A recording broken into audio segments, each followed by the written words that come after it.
alxames fukki fan ak ñeent siw tabaski atum ju nekk ñeenti téeméer ak ñeent fukki ñett sa gàddaay ga mbokk yi daleen ak jàmm si xibaar yi marax gi li ci gën a fës ginnaaw faatoom fi ñu ko tegoon loxo si hôpital principal François Makabu procureur de la République daan na yamal na jag taskatu xibaar yi ngir daal di joxe moom it xibaar yi mu am si faatu gi muy wane ne da doon mbëkk miir ba waral ko mu gaañu gu ko daal di faat waaye nag ki nga xam ne moo koy layool di maître Ousseynou Gaye moom li mu daal di jàpp mooy sûreté urbaine dañ ko daal di torturé ba mu ñàkk bakkanam nee na sax dina leen kalaami ci cour pénal international ak tribunal judiciaire bu Paris ki nga xamante ne bii moo di Seydi Gassama di laaj ay leeral ak ubbi enquête ci moom la mbir seen i kàddu suñu njëlbeenu xibaar yi dinañu daal di wutale fi nga xamante ne bii it moo di ci kaso yi ba léegi la ñuy des ak keneen koo xam ne ñu ngi ko tegoon loxo di Pape Mamadou Seck mu daal di rëcc administration pénitentiaire ñoom it daan nañu ñëw ngir leeral li daal di waral mbir yi nga xam ne mu ngi amee foofu ca pavillon spécial bu hôpital lu daan teg ni mu daal di rëccee ñeenti fan ginnaaw ba ak li nga xamante ni bi daan nañ ci dikk ni leeral yooyu yëpp nañ ci ànd ak Amadou Bari mi teewoon seen ndaje bi ñu amaloon ak taskatu xibaar yi daloo gu yaatu it am na ci réew mi pont bu yees foofe ci diwaanu Kër Massar ngir woyofal dem geek dikk gi daloo nañ ko tey ji njiitu réew mi président Macky Sall daan na it daloo ab aéroport bu daal di yeesaat foofe ci diwaanu Ndar nañ ci daal di teewlu suñu ndaw yi nga xam ne teewoon nañ ci ndaje yooyu mbokk yi lii mooy li gën a fës si biir la jotaayu xibaar ñees gis ñu def si ak faram fàcc.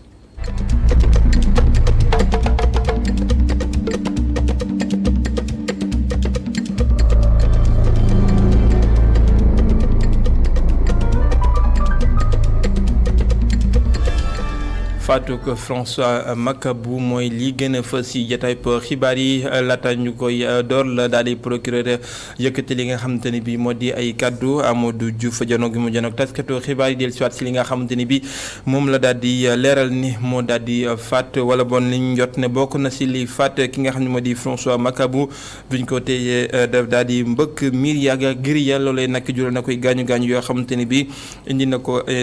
kawteef donte nee na dinañ daal di ubbi li nga xam ne moo di ab l'enquête ak wàllum saytu si yaram wi lan moo ko faat dëgg ki nga xam ne moo di koy ab layoo katam moom di maître Ousseynou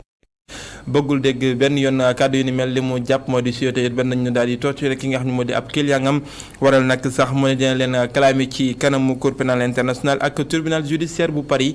ay kàddoom ñu teewlu ko si jokkoom ak i rajo téléphone mi ngi Maram Ndiaye. loolu bett ñu woon parce que man bi ma fa demee damaa xool ne kii nekk fii li ko desi ci dund bëriwul du ma yàlla du ma yonent mais xamoon naa ne kii li ko desi ci dund doyul parce que méthode yi ñu ko teg ndax lenn rek bañ na signé benn procès verbal boo xam ne bindal nañ ko ci loo xam ne lii waxu ko moo tax ñu téye bopp bi di ko dóor fu nekk ba fi mu nekk ma paralysé parce que colonne vertébrale moo entamé wu ñoom bi ñu xamee ne nag affaire yi doy na waar moom moo tax ñu yóbbu ko hôpital bañ ko yóbbu hôpital fekk boobu pratiquement dara desatu fa man xamoon naa ne kii du ma yàlla du ma yonent mais xamoon naa ne kii moom li muy dund li ko desi si dund bëriwul parce que niñ ko gaañee dafa metti bopp bi foo xool ci bopp bi toj na foo xool ci bopp bi toj waaye nag dina leen wex xat parce que kenn du bàyyi affaire bi nii ba kenn moo dem moo tax ñun dinañ saisir ñañu war a saisir dinañ saisir cour pénale internationale dinañ saisir tribunal judiciaire de Paris parce que ñoom ñooñu képp ku ci teg sa tànk Europe parce que dañu am compétence dans l' espace Schengen képp ku ci teg sa tànk ci espace boobu dinañ la woo laaj la parce que dinañ délivrer mandat contre yow ndax am nañ compétence dinañ saisir également du juge doyen des juges d' instruction d'une plainte avec constitution de partie civile pour torture contre toutes ces personnes-là yi nga xam ni trempé nañ ci loolu dinañ saisir également Cour africaine des droits de l'homme loolu c'est normal yooyu yëpp dinañ leen saisir di comité des Nations Unies également contre la torture dinañ ko saisir ba nga xam ne Sénégal bés bu demee ci comité des droits de l'homme di fa présenté wu chaque année dinañ ko laaj ci lii mbir mi dinañ ko ci laaj dina ci leeralal ñëpp lan moo ci xew lépp lan moo ci xew. Seydi Gassama mi faral di sàmm ak yelleefu doomi aadama yi li mu bëgg si mbiru François Makabu googule moo di ab leeral nañu daal di ubbi ab autopsie xam dëgg lan mu ko fàtte it ñu daal di jox li nga xam te ni bi moo di askan wi xibaar yi wér ndax guddik fukki fan nag juróom guddik démb gi si 11h bi mu jotee la daal di ñàkk bakkanam bakkan goo xam te ni bi lënt na lool ginnaaw bi nga xam ne jokkoo na ak soxnaam ak xibaar yi nga xam ne jot na ko ci ay kàddoom ba léegi Seydi Gassama ñu teewlu ko ci micro si téléphone Cheikh Diop i rajo Mancabou bi ñu koy jàppee këram di ko yóbbu sûreté urbaine maanaam commissaire central bu Dakar dara jotu ko woon dañ ko fekk ak njabootam ñu jàpp ko yóbbu ko kon su dee dafa dem commissariat central ñu téye ko fa lu mot juróom-ñaari fan ba pare jikki rek benn bés jël ko yóbbu ko principal ci ay anam yoo xam ne yaramam bi d'après jabaram yaram yëpp deret la woon te jabaram yi woon nañu yére bi nga xam ne moom la soloon keroog bi mu eggee hôpital yére bi yëpp deret la n'est-ce pas am na tamit kaddu yoo xam ne jot na ko wax jabaram ci traitement bi nga xam ne moom lañ ko def ci biir commissariat central loolu yëpp tax na ba ñu am ñaari xel di am soupçon que n'est-ce pas dañ ko torturé moo tax ñu ngi exiger que ñu def benn l'enquête pour leeral mbir mi te l'enquête bi dafa war a commencer par une autopsie wax ñu exactement lan moo ko rey ñu ngi laaj pour que médecin boobu doon koo xam ne famille bi daf ko wóolu ndax li xew Ziguinchor ak Bignona boo ñu muy xewaat moo tax il faut que médecin bi koy def am confiance famille bi pour que évidemment mbir mi mun a leer nu mu gën a gaawee ñu jël ko dañ yóbbu ko boromam. hôpital principal ñàkke bakkanam moom Mancabou hôpital Dantec le Pape Mamadou Seck rëccee ci pavillon spécial bi moom mi nga xam te ni biit ñoo bokk lu ñeen jàppee tuuma goog yi nga xam ne moom la ñu duppee ay force spéciale mu nga daal di rëcc ci guddik juróom-ñeent jàpp fukki fan ci weer wi ni mu def ba rëcc li ko waral ay leeral ak ci wàllum wér-gu-yaramam yépp ñi nga xam ne ñooy saytu kaso yi di administration pénitentiaire dellusiwaat nañ ci ndaje mu ñu amoon ak taskatu xibaar ñu teewlu ci Amadou Bari. si waxtu wi nga xam ne lu ñuy laam-laamee bëri na si lu dal Pape Mamadou Seck rëcc si kaso ñu yore kaso ci réew mi daal di àddu leeral naka lañ tegee loxo waa ji ba mu rëcc directeur administration pénitentiaire daal di xamle ne Seck dafa yegg si woon kaso ak feebar moo waral ñu yóbbu ko pavillon spécial bu hôpital Le Dantec. ci guddi juróom-ñeent jëm fukki fan ci weer bi ñu nekk lañ ma woo ne ma Pape Modou Seck dem na maanaam def na ay pexem ba génn kaso bi loolu nag mooy dëgg bi. mu bëgg rek yëf yi leer nañ mu daal di wone dossier médical évadé bi waaye nag nangul addu ci xeetu feebar bi mu amee laata muy wax ne nit ñi soxla nañ xam naka la waa ji rëcce waaye ñoom fulal nañ mbir mi bu baax a baax. incident ñun bu ñuy gën a métti en tout cas ci profession bu ñu nekk nga nekk garde wala nekk ci kaso yore ko ñu ne détenu nax na la dem na. loolu su amee rek c'est parce que yow mi yor ko seet saytu yow mi yor ko seet am na luy sooxe sa boor mais lii naka la mu nekkee dem na waaw mais naka la def ba dem loolu ñu ngi ciy saytu am na élément yoo xam ne am nañ ko. fu mu ne nii nag jël nañu ay matuwaay yu ci mel ni teg ay daan ñi nga xam ne ñooy premier responsable yi ubbi nañ ci ab l'enquête lancé nañu itam recherche pour dab waa ji. recherche se poursuivre maanaam seet bi mi ngi continuer ñu ngi continuer di ko seet fu nekk waaw gisaguñu ko nag mais ñu ngi continuer di ko seet fu nekk. laata lu nu mel nag waa administration pénitentiaire daal di ko yónnee message si lu ñuy xamle ni njëriñam. na delloo si xelam ñëwaat pour ñaari mbër bu njëkk bi mooy mu ñëwaat dellu si faju parce que soo gisee ñëpp ko pavillon spécial c'est parce que ñi ngi jéem a dab àq ak yelleefam ñaareel bi na dellu si teggu tuuma je crois que loolu moo ëpp solo. waa kaso réew mi di ñaax askan wi ñu dimbali leen ñu mën a gis waa ji nga xam ne mooy waxtu wi ku ñu gën a wër ci Sénégal. jaajëfal ko Amadou Bari ñu wax ci leneen di kaaraange ba léegi sax wala yi tamit daal di sooy bakkanu ndaw yi ci waax yeeg lab gu bëri gi am na ay lim yoo xam ne def nañ ko ci yenn plage yoo xam ne ay nañ fa ku fa sangu ndax dafa wóorul dafay bëri ñu fay faatu teewul nag yenn ci bërëb yu mel ni plage bu Mermoz bokk na ci li jëriñ jër wàllum bureau mi daal di def ab xayma ci àllarba ji ay ndaw ñu ngi fay ba léegi di sangu nee nañu ñoom mënuñu ko bàyyi lan moo ko waral seen i kàddu ci gësub Ami Diouf. naaj bi tàngu lool ci waxtu wi lee ngelaw li di ëpp vague yi di dem ak ñëw. plage Mermoz doon foo xam ne nit ñi dañ fiy faral di ñëw ngir sangu doonte tere nañ ko fii nag liñ fi njëkk a seetlu mooy ay xale ñoo fi ëpp Serigne Fallou xam danger yi ci plage bi lee waaye mu ñuy xamal ne rek mënu fee ñàkk ñëw ndax tàngoor bi lee. koñ foofu day tàng jër moo tax dañuy ñëw géej sinon moom foofu bu ñu fa toogee naaj dañuy mel lu ñuy lax dañuy dem foo xaw a sori daal dañuy ñëw la sangu duñ fi yàgg demaat ñi. waaw loolu moom xam nañ ko waaye ñun mënuñu ñàkk bañ a ñëw fii moo tax foofu ñu ñëw. lu ko sori tuuti Mali Koyta xam ne nag géej gi le dañ koy tere waaye li le tax mu jël ay matuwaayam. maa ngi prudent parce que démb laa fi commencé ñëw bon tey ndox bi dafa xaw a wàcc quoi mais démb ñëw naa fi ma fekk ndox bi dafa fees del parce que ndox bi c'est pas sûr quoi tu vois. dañ ko tere waaw. yëg naa ko waa tey laa doog a yëg ngir rek mën a sàmm seeni kaaraange maître nageur yi le du leen surveiller 9h jàpp 18h. fii moom ñoo ngi jël suñu matuwaay bu baax parce que fii xale bu aju tuuti sax dinañ la xaw a wàccee jékkalaat xale yu xool niñ taxawee pour courant beeg yooyu noonu. géej gi moom dangereux na parce que fii y a beaucoup de courant moom. mais c'est pas normal moom ñuy bàyyi xale di sangu mais buñ calculer rek fii géej gi bu feesulee amul danger bu tant que géej gi moo ngi yër amul danger. géej gi bu feesee moom duñ may kenn mu sangu. statistique bu brigade nationale bu sapeur pompier di xamle ne fii ci Sénégal lu mat 110 cas yoo xam ne dañoo lab ci géej gi le 89 ñàkk nañ ci seen bakkan ngir rek mën a wàññi lab yi le yenn ci plage yi ñu daal di ko tere waaye terewul ba léegi rek ñu koy fréquenter. toll nañ ci téeméer ak ñeent fukk ak juróom-ñaari junni yu toftal juróom benn téeméer ak juróom-ñaar fukk ak ñett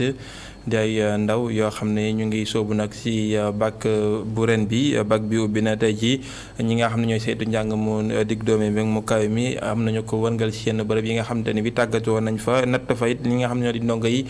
di privé école privée catholique Saint-Pierre ak fi nga xam ne moo di lycée John Fitzgerald jëriñ yi daan nañuy xayma ak tolluwaay yëpp li nga xam ne moo di doxalinu bac bi ñu ànd seek Mame Seynabou Babou. ñu yéeg escalier yi délégation ministérielle bi di dugg ci salle d'examen yi ngir xool ndax épreuve yi tàmbali na ci jàmm. ay conseils ak ay encouragement ñu koy dégtal ci nopp candidat yi balaa ñu leen di souhaiter bonne chance bu ñu sukkandikoo ci inspecteur d'académie bu Dakar conditions yëpp tegu nañ ngir épreuve yi mën a jaar yoon. seetlu bi mooy ñun dañu sant organiser te bu ñu waxee organiser mooy feexe ba centre yi nekk effectivement aux normes centre yi pare jumtukaay yi également nekk fi xale yi teew surveillant yi teew. président du jury également teew secrétaire également de jury aussi teew li ñu jot a gis dal na xel. buñ sukkandikoo ci directeur bu office du bac moom nag moo ngi dalal xel yi te di xam na ni amul benn yëngu-yëngu boo xam ne gis nañ ko Dakar ak i tamit ci yeneen dëkk yi. mooy li ñu gis daal mooy que ne mbir yi mu ngi dox niñ ko bëggee parce que amul benn tolof loolu nag bu amee ñi nga xam ne ñoo ko ŋànk ñoom ñoo ko waral. donc ñu ngi wax ne ñooñu ñëpp gàcce ngalaama ñoom pour le moment tout se passe très bien ñëpp ngi dox ci niñ ko bëggee. ñu toll ci 147 763 candidats buy wër seen diplôme bu njëkk bi tax ñu mën a dugg université fi mu toll nii fas yéene nañoo janoog tiitaange waaye tamit épreuve yi ngir mën a atteindre seen objectif. Mame Seynabou Babou si boobule lim ñaar fukki ju nekk téeméer ak juróom fukk ak juróom benni ndongo daan nañuy nattu na ñoom it ci diggante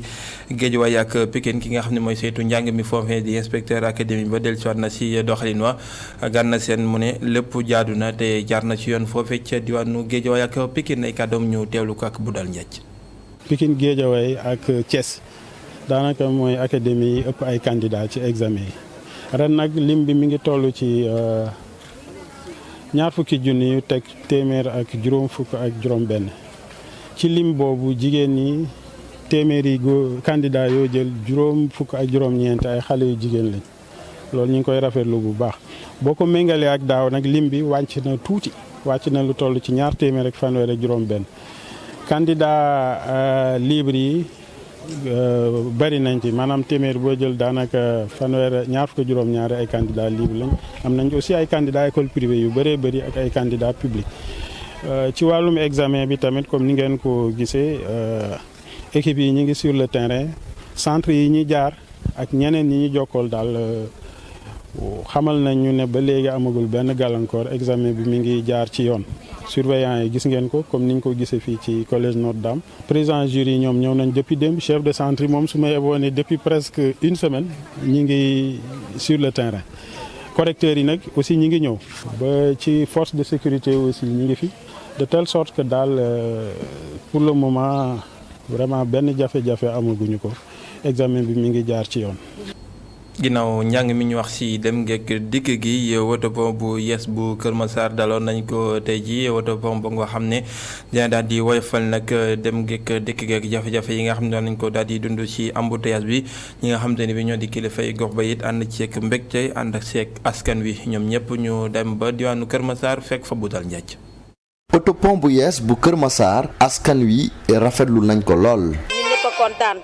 tubaar fakala macha allah sall ngaari lam tooro bu du gera danoo sagal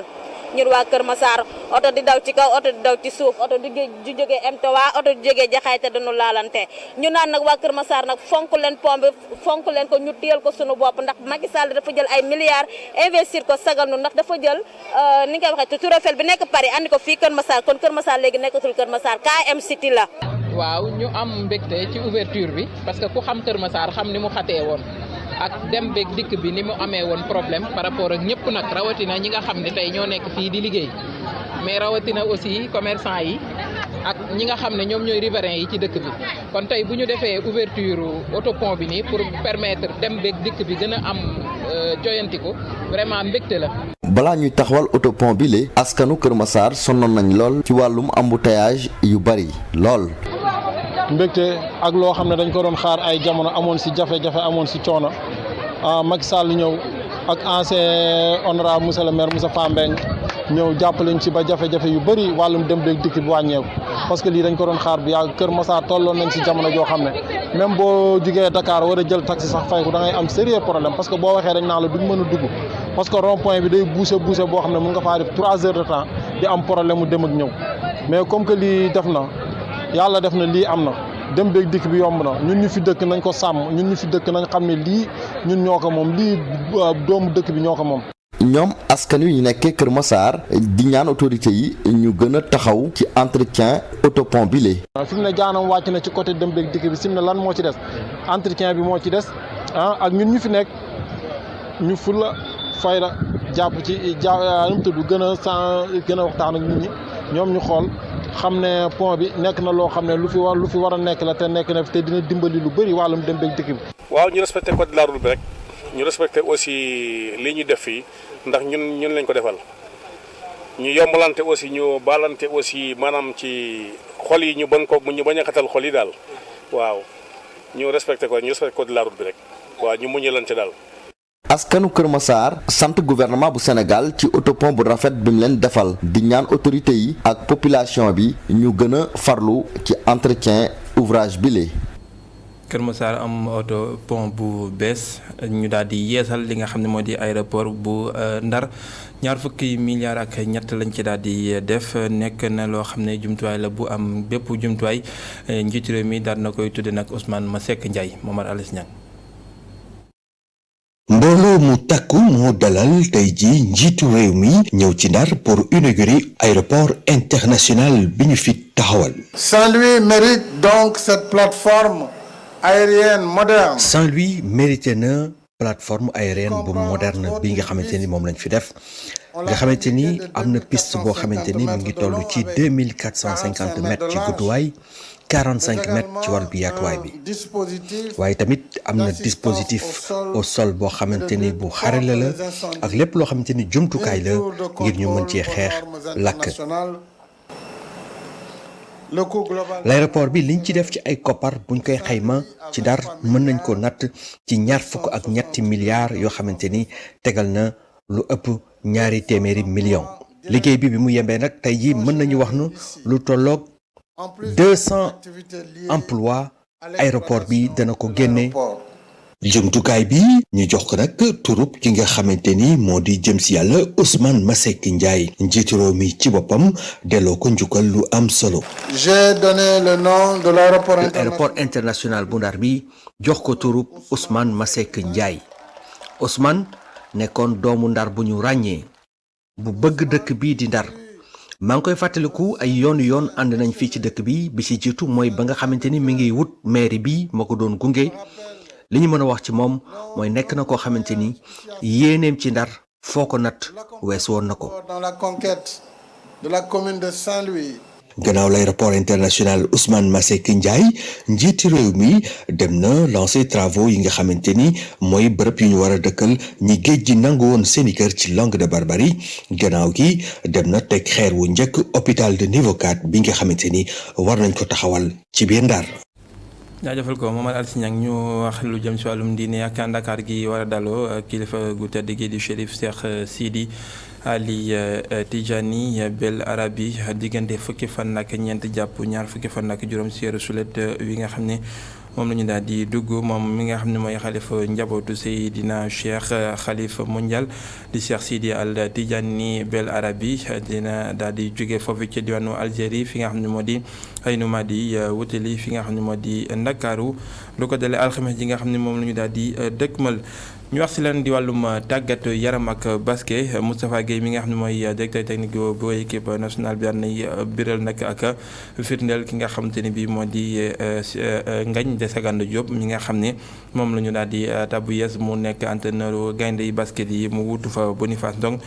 wala tànneef gi ak ñi nga xamante ni bii ñoo toftal ci ginnaawam yëpp dellusiwaat na ci ñu teewlu ay kàddu Moustapha Guèye ci micro Pama Diakhaté Sarr. moom dafa doon nit koo xam ne dafa ubbeeku dafa oyof mënoo ñëw di liggéey fédération di am mépris par rapport ak ñi ngay liggéeyal kooku ku ko fi def dafa yàgg donc moom ngañ ci li ma jot waxtaan moom dafa dalal sama xel ndax Sénégalais la te nee naa ko boo jógee New York di ñëw Sénégal di ne sa veste entraîneur New York nga sol sa blouson entraîneur Sénégal nga xam ne réalité yi du benn conditions yi du benn ñun suñu réew am na beaucoup avancé ci conditions de voyage yi conditions prix bi conditions yëpp am na depuis quelques années on se retrouve dans des hôtels 5 étoiles on a des prix conséquents donc lenn rek li ñu war a am mooy koo xam ne dafa oyof ku dal ku nangu collaborer te ngañ côté boobu vraiment rassuré na ma yaakaar naa ni moom ak coach adjoint premier assistant Padi Gueye ak Amadou Mbodj bi nekk Chicago Bouna Sémounian préparateur physique bi ensemble ak Malay ak Mokhtar